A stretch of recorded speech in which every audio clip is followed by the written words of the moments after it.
Let me tell you about the most stressful day. No. Let me tell you about the most stressful evening. No. Let me tell you about the most stressful night of my life.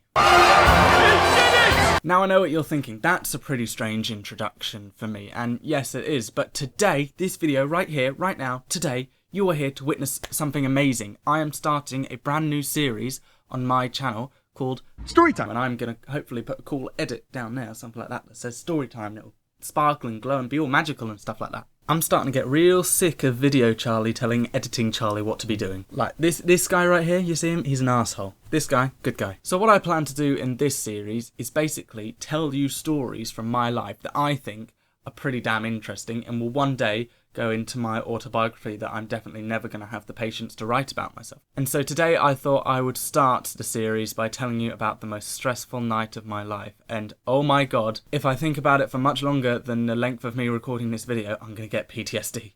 It was a nightmare. However, before that, a couple quick announcements. Announcement number 1, I'm getting my hair cut today.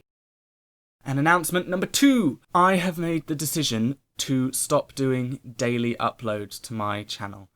From now on, I'll be doing uploads every other day, just because I've noticed in the last couple weeks, it's been a bit stressful trying to get videos up every day, and I've missed a few days and I've struggled to do it.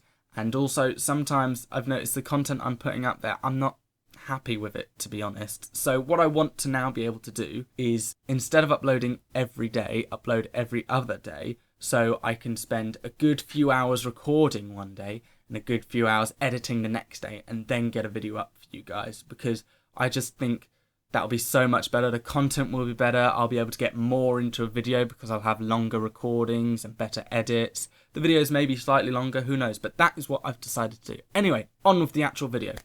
So, last summer, the summer of 2019, summer of love, not really, it wasn't the summer of love, it was kind of boring to be honest. Hello darkness, my old friend. I was heading down to London to stay in some accommodation overnight because I had an audition in central London early the next day. So me, my mum and dad thought it'd be best if I just stayed in London overnight rather than catching the 5:30 train, because who can be bothered to do that? So I get down to London, all's good. I think I got there about 9 o'clock at night, something like that. And I get off a train at Liverpool Street and I'm heading to Whitechapel. So I don't know if you know Whitechapel, but it's not the nicest area in the world. And also because I'd only just turned 18 at the time, so London by myself at night was a very new experience, and I'm not gonna lie, pretty scary. So I was on my phone, I had the directions, everything up, I had the address, everything to find where I was staying for the night. And I got there, and it was the wrong place. You can now start getting, like, I'm freaking out a bit already. I'm just going, oh my god, I'm in central London and now I have no idea where I'm going and it's 9:30 at night. It was like, it was hell already, but then it just got worse. So I then start getting in contact with the guy who I'm getting the accommodation from. And he's like, no, I've sent you the right details and everything. It is the right place. And then, so what I do is, it's in like this apartment block of flats thingy. So what I then do is I go to the next door neighbour and knock on their door, and some lovely woman answered, and I asked her if the accommodation was next door, and she said, oh no, it's actually a few doors down. So it just so happened I got the wrong number. Right? Wrong. I had not just got the wrong number at all. So I went down to the house that she told me it was, or the apartment, and I tried to get in with the code he'd given me, and I still couldn't get in. By this time I'm really freaking out. But luckily for me, my dad was in London at the time and he'd stayed late for some big conference meeting thing. I don't know what it was, it sounded technical. So what I thought I'd do, as what I always do whenever I'm in any situation and I start realising I have no idea what I'm doing, I decided to call my dad. But obviously he was in the middle of this big conference meeting thing. So he basically said, work it out, talk to the guy properly and find it and call me if you're in actual danger. And bearing in mind this is 10 o'clock at night. It was then at this point that I went, okay, right, take a breath. Let's just sort it out. We'll get through this. We can work it out. But then I realised my phone had 4% battery left. And when I noticed that, oh my god, everything suddenly became 10 million times worse. And like, I'm not even joking. I saw I had 4% battery and I'm like, oh my God, I'm actually going to die here. I'm actually going to die in London in the middle of nowhere. No one knows where I am. And I was like freaking out again even more by this point.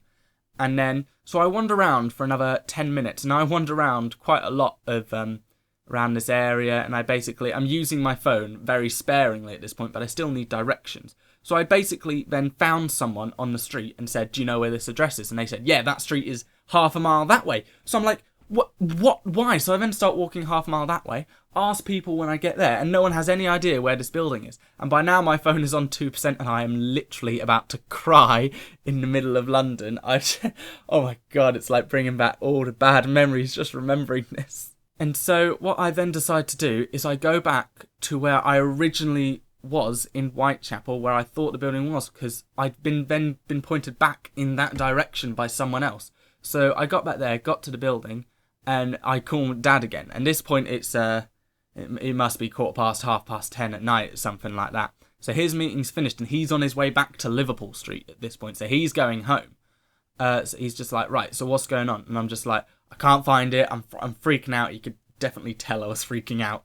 And I was like panicking. And then I just threw it on him, and I'm just like, and my phone is on 1%. And that was the point where he's just like, why the fuck is your phone on 1%? So that was the point where he kind of went, oh God, I am stranded here. I have no idea what I'm doing. And I couldn't find the accommodation. I didn't know anyone. Dad was on the other side of London. He was going home, and it was just like, I had no idea what to do. So he basically said, right, I'm coming to you. So he got in a taxi and then started coming to me and said, right, give me your location. And I went, okay, so the address that I think I'm at is...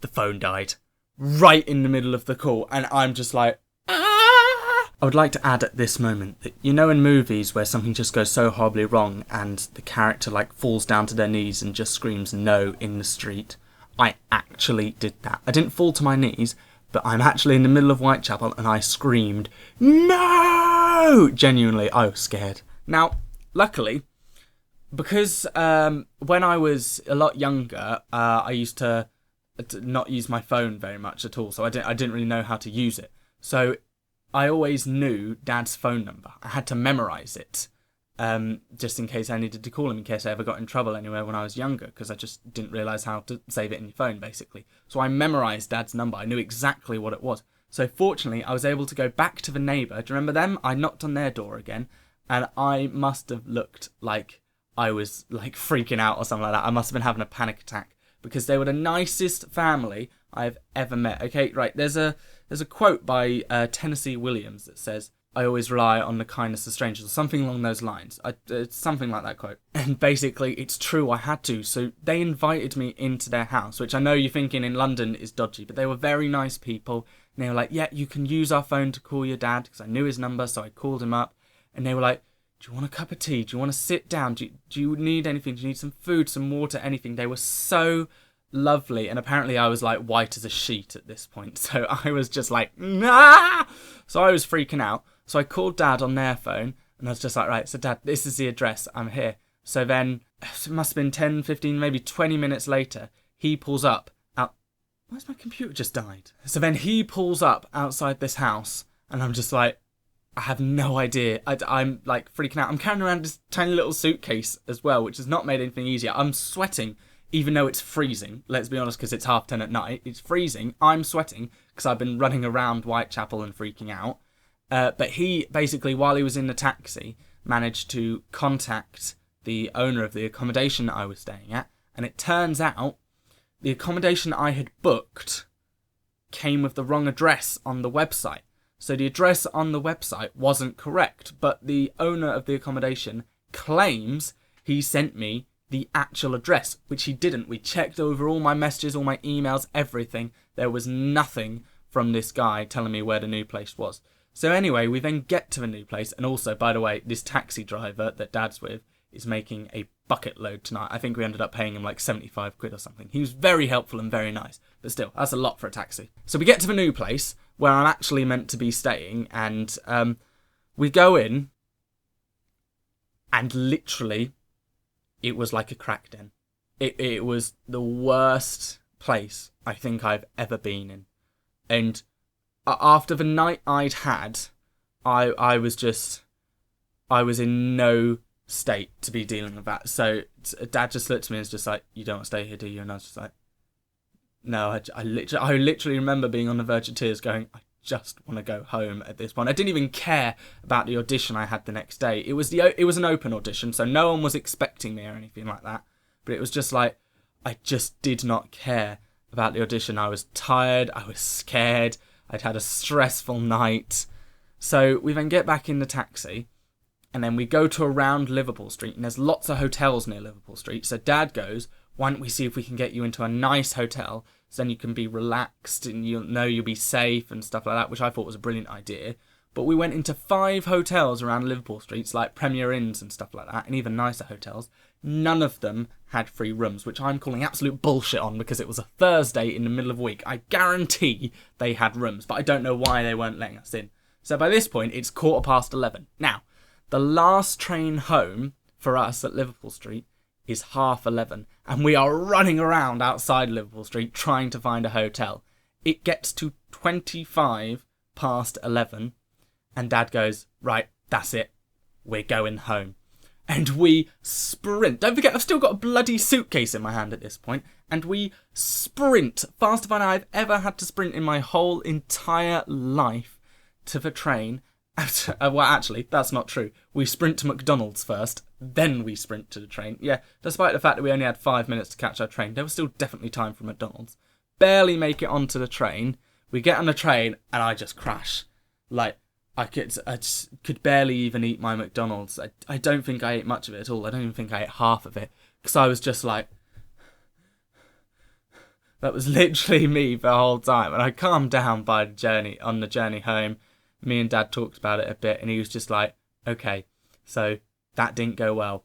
But we discussed it. The only thing that made it worse was the fact that I let my phone die, and that was entirely my fault. Because I shouldn't have let it die. I knew I was going to be in London. I knew I should have had more battery. But that was the only thing I did wrong. Everything else was just bad luck and the guy who screwed me over. Good times. So there you have it. There is the most stressful night of my life. We then did get home by about, I think it was 1:30 in the morning, because there was a bus replacement service on our line at 1:30 in the freaking morning.